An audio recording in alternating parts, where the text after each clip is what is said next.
Bonjour et bienvenue à la leçon 7.2, la période radioactive. Je te rappelle qu'il y a des questions pratiques sur le site web et des vidéos pertinentes aussi. Les liens pour ces vidéos sont aussi sur le site web qui parlent de différentes applications de ceci. Donc, dans la leçon 7.1, on a discuté de premièrement, ce que c'est un isotope et deuxièmement, différents type d'isotope qui subit la désintégration radioactive. Donc, on a parlé du fait que certains isotopes sont, pour une raison qu'on n'a pas vraiment mentionnée, mais ils sont instables. Et donc, pour devenir plus stables, ils émettent une forme de radiation, une forme de rayonnement, soit en forme d'une onde d'énergie ou dans une forme d'une particule. Ce qui produit des fois un nouvel isotope et aussi un produit de radioactivité, une particule radioactive ou un rayon d'énergie. Ce qui est, donc on a vu la désintégration alpha par exemple, ce qui est montré ici dans cette équation. On a aussi vu la désintégration bêta et finalement la désintégration gamma. Un concept nouveau pour cette section, c'est un peu de terminologie. La chose avec laquelle on commence, c'est-à-dire l'isotope au commencement, avant que ça désintègre, il y a un nom pour cet isotope, ça s'appelle l'isotope parent.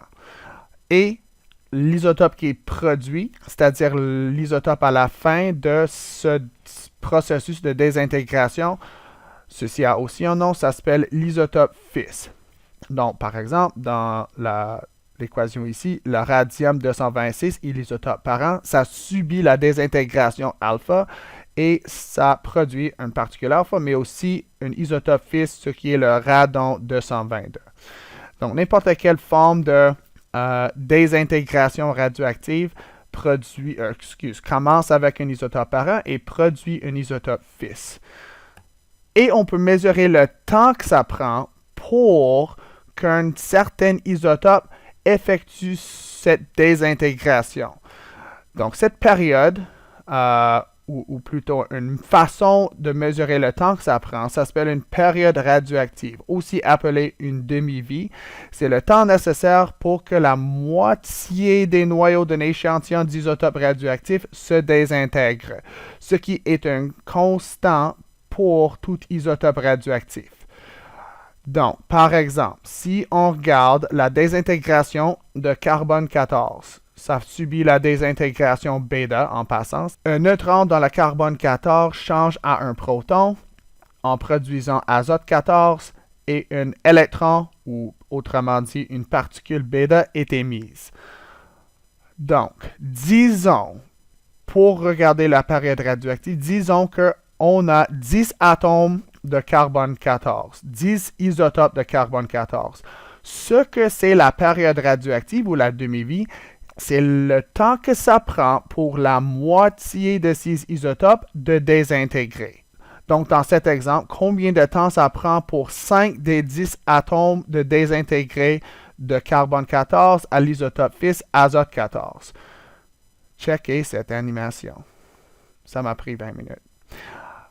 Pour carbone 14, les scientifiques l'ont mesuré, ça prend à peu près 5730 ans pour la moitié d'un échantillon de carbone 14 à faire cette désintégration.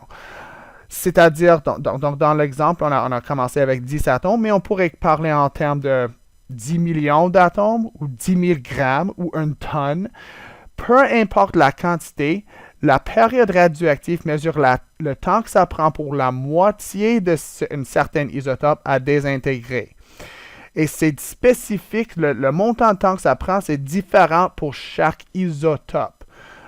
Donc, la période radioactive pour carbone 14, c'est 5730 années parce que ça, c'est le montant de temps que ça prend pour la moitié de ces isotopes à désintégrer.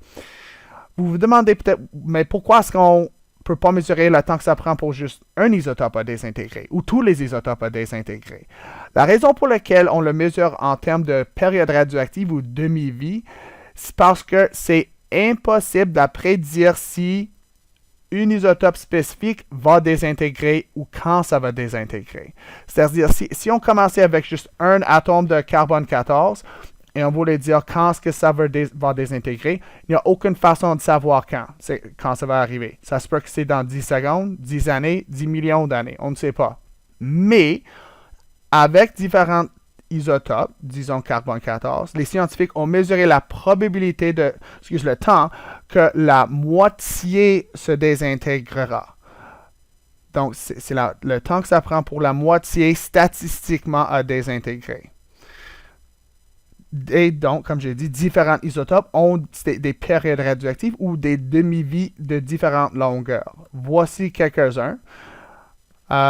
Donc, il y a deux colonnes ou deux sections ici. Donc, certains ont une demi-vie une fraction d'une fraction d'une fraction d'une seconde. Hydrogène 7, c'est la demi-vie la plus courte que j'ai pu trouver. Juste une fraction d'une seconde. Mais certains ont des durées assez comme dans le sens des périodes de temps qu'on rencontre chaque jour, comme Cyborgium 266, 30 secondes. Iode 131, c'était un avec plusieurs applications médicales, 8 jours. D'autres sont beaucoup, beaucoup plus longs. Donc, Uranium 235, c'est 710 millions d'années. Rubidium, 47 milliards d'années.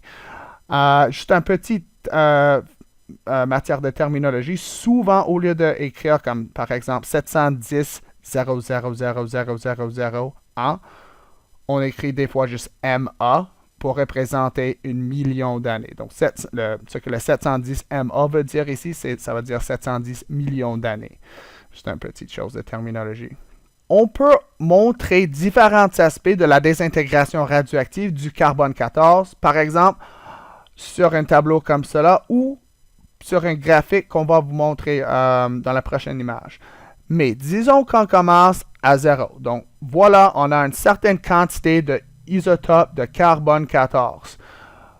0 année, c'est-à-dire aucun temps ne s'est écoulé encore, mais à ce moment, on a 100% de l'isotope carbone 14 qui va désintégrer et produire l'isotope fils azote 14. Ici, à la colonne à la droite, on imagine une situation où cette quantité initiale, c'est 40 grammes de l'isotope par an. Donc, on a 40 grammes de l'isotope carbone 14. OK, donc après un demi-vie, le montant de temps qui s'est écoulé pour un demi-vie, pour cet isotope spécifique, carbone 14, c'est 5730 années. So, un demi-vie fois la période radioactive. Un demi-vie dure 5730 années. Donc ça, c'est le montant de temps qui s'écoule durant une de ces périodes. Quel pourcentage de carbone 14 reste après une période radioactive? Ça va être la demi, parce que chaque période radioactive, ce qui se passe, c'est que le montant est coupé en deux. La moitié des isotopes effectue la désintégration. Donc 50% de notre quantité originale nous reste.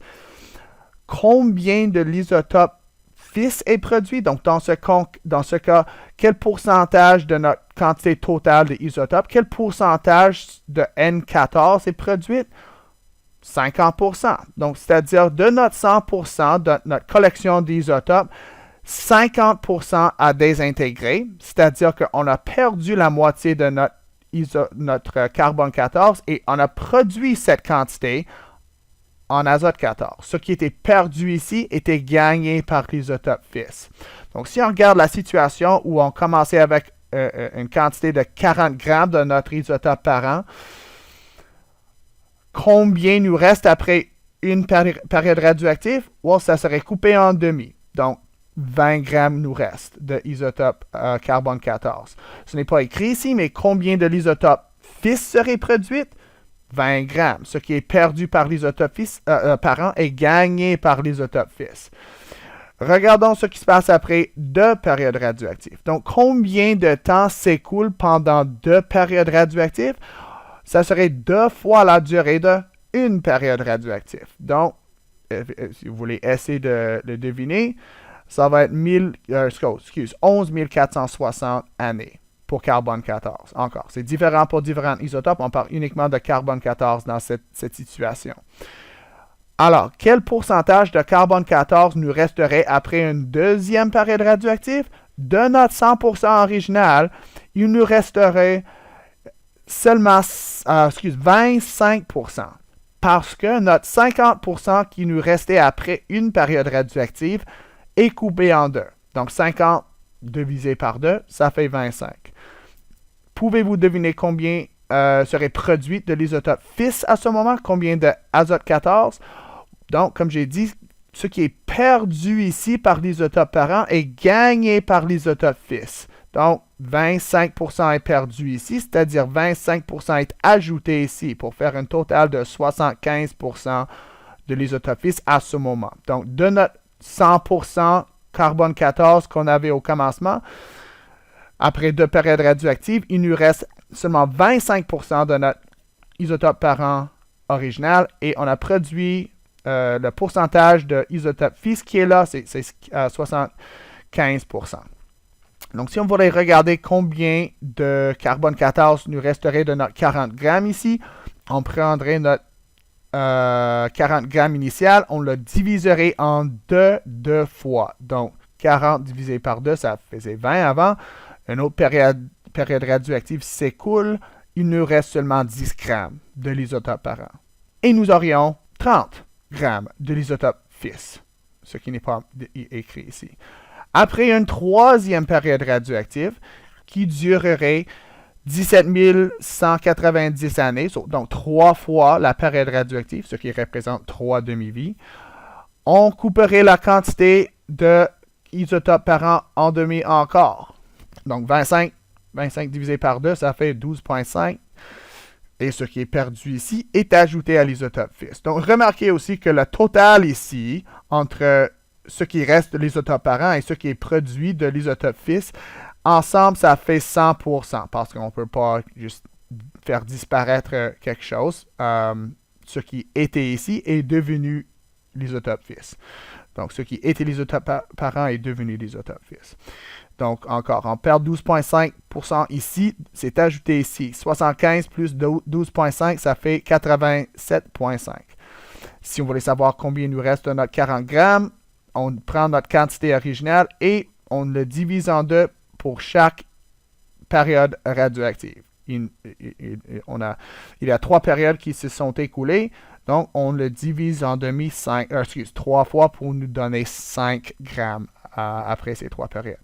Et on pourrait le faire avec une 4e période aussi. Donc encore, ça se divise en 2. Ce qui est perdu ici de l'isotope parent est donné à l'isotope fils. Si on voulait calculer combien de grammes nous reste d'une quantité initiale de 40 grammes, on le divise en 2, 4 fois 1 pour chaque période radioactive. On peut aussi montrer cette désintégration et la quantité d'isotope parent ou d'isotope fils qui reste sur ce qui s'appelle une courbe de désintégration, c'est-à-dire effectivement un graphique. Donc, une courbe de désintégration ou une courbe de décroissance, si tu veux, est un graphique qui montre le taux auquel des radioisotopes se désintègrent. Donc, si tu regardes le graphique à la droite, c'est de l'isotope strontium-90 qui est l'isotope parent. Donc, après 0 période radioactive, on commence avec 100% de notre isotope parent. Après une période radioactive, il nous reste 50%. Après 2 périodes radioactives, il nous reste 25%. Une troisième, ça se coupe en 2 encore, 12,5%. Donc, ça montre comment la quantité diminue pour une série de périodes radioactives. On peut montrer ça aussi pour un autre isotope, mais pour tout isotope, et ça c'est la partie un peu intéressante, la forme de la courbe pour chaque radioisotope est identique, sauf pour la durée de la période radioactive. Donc, pour strontium-90, par exemple, la période radioactive est 29 ans. Mais, si tu regardes la courbe pour potassium-40, tu vois que pour l'isotope parent, la ligne bleue ici, le graphique a la même forme, malgré le fait que leur période radioactive, celle de strontium-90 et celle de potassium-40, c'est vraiment différent. La période radioactive de potassium-40, c'est 3,9 milliards d'années. Celle de strontium, 29 années. Mais leur graphique, leur courbe de désintégration ont la même forme. Ça, c'est parce que ils montrent le graphique en termes du pourcentage de l'isotope parent versus le nombre de demi-vies. Okay? La seule différence entre les courbes, c'est la durée de chaque demi-vie. La durée de 1 demi-vie de strontium-90, comme ça dit, c'est 29 ans. 1 demi-vie pour potassium-40, c'est 1,3 milliard d'années. Donc, mais les graphiques auront quand même la même forme. Sur le graphique ici, pour potassium, ça montre aussi la croissance de la proportion de l'isotope fils. Donc, si vous vous rappelez, potassium 40 devient argon 40 lorsque ça désintègre, et la proportion de l'isotope fils augmente de la même sens que l'isotope parent diminue. Donc, c'est un peu comme un miroir. Encore, ce qui est perdu par l'isotope parent est gagné par l'isotope fils. On voit que l'abondance de l'isotope fils augmente lorsque celle de l'isotope parent diminue. Une application de la période radioactive des isotopes, c'est la datation radiométrique. Donc, pour vous donner un exemple de comment ça marche, on va parler de la datation radiométrique du carbone. Donc, la datation du radiocarbone, c'est souvent utilisé pour la datation des organismes morts. Donc, effectivement, comment ça marche, c'est que les scientifiques peuvent regarder un échantillon d'une roche ou, dans le cas de carbone, quelque chose qui est morte, et ils peuvent analyser la proportion de l'isotope parent et l'isotope fils qui est présent. Donc, la façon, et de cela, ils peuvent déterminer l'âge de l'échantillon. Dans le cas de carbone, la façon que ça marche, c'est que les choses vivantes, toutes choses vivantes sur la Terre qu'on n'a jamais découvertes, ont une base de carbone. C'est-à-dire, ils ont une abondance de l'élément carbone dans leurs protéines, leurs lipides, leurs glucides, toutes choses biologiques. Lorsqu'une chose est vivante, pendant sa vie, la proportion de l'isotope carbone 14 et toute autre forme de carbone, etc., ça reste à peu près le même. Parce que lorsque un humain, par exemple, est vivante, il est toujours en train d'échanger ses atomes. C'est-à-dire, il inspire ou il mange du carbone dans la forme de glucides, protéines, lipides. Et ces nouveaux atomes de carbone deviennent partie de lui. Éventuellement, il expire des anciens atomes de carbone en forme de CO2. Donc, ces atomes de carbone dans un organisme sont toujours en train d'être recyclés et donc les proportions de différents isotopes de carbone restent à peu près les mêmes. Aussitôt qu'un organisme meurt, ce recyclage de carbone arrête. Et donc, ces proportions de différents isotopes de carbone 12, carbone 13, carbone 14, commencent à changer parce qu'ils ne sont plus en train d'être remplacés et recyclés et garder une proportion constante. Donc, dès que quelque chose meurt, la proportion de carbone 14 commence à diminuer parce que les isotopes de carbone 14 spécifiquement commencent à désintégrer. Donc, l'abondance de carbone 14 dans les organismes vivants demeure relativement fixe, mais elle diminue après la mort. Donc, par exemple, après 5730 années, le montant de carbone 14 qui devrait être dans un organisme qui était vivant est coupé en deux. Après 2 périodes radioactives, après à peu près 11 460 années, c'est coupé en 2 encore. Donc, il y aura un quart de la quantité originale. Donc, les scientifiques peuvent analyser ça, la quantité ou la proportion de carbone 14 versus autres isotopes de carbone et approximer l'âge ou le moment où cet organisme est mort. Mais il y a une limite à cela. Donc, carbone 14, parce que sa demi-vie est seulement 500-730 années, après environ 50 000 années, le montant de carbone 14 qui reste, qui n'est pas désintégré, est très très petit. Donc, s'il y a quelque chose qui est mort de plus de 50 000 années dans le passé, la datation au radiocarbone, ce n'est plus une bonne façon de le faire parce que le montant de carbone 14 qui reste est si peu que c'est difficile à mesurer précisément. Donc, il faut utiliser un autre isotope ou une autre façon de le faire. Pour des roches, par exemple, la datation de potassium 40 est souvent utilisée. Donc, le potassium 40 devient argon 40 lorsque ça décompose. Et le montant de potassium 40 reste à peu près constant dans une roche lorsque c'est en forme liquide, c'est-à-dire lorsque c'est du magma ou de la lave. Aussitôt que ça solidifie, le potassium 40 commence à désintégrer. Donc, le la proportion de potassium 40 versus d'autres formes de potassium présentes dans le roche, dans les minéraux, ça reste constante jusqu'avant que ça se solidifie, mais aussitôt que ça se solidifie, ça commence à diminuer. Donc, les scientifiques peuvent utiliser la même méthode pour calculer combien de potassium qui reste dans une roche versus d'autres isotopes de potassium et estimer l'âge de la roche. Donc, différents isotopes sont utilisés pour déterminer l'âge de différents objets. Et encore, cette méthode, ça s'appelle la datation radiométrique, qui utilise l'abondance relative des isotopes parents et d'isotopes fils pour déterminer l'âge de ces objets. Donc, par exemple, comme vous voyez sur ce tableau, et comme c'était mentionné auparavant, le carbone 14 c'est utilisé jusqu'à quelque chose à un âge de 50 000 années. C'est-à-dire que c'est souvent pour des choses vivantes qui étaient vivantes, qui sont morts. Et donc, s'ils sont morts plus de 50 000 années dans le passé, le carbone 14 n'est plus vraiment utile, il faut trouver une autre méthode.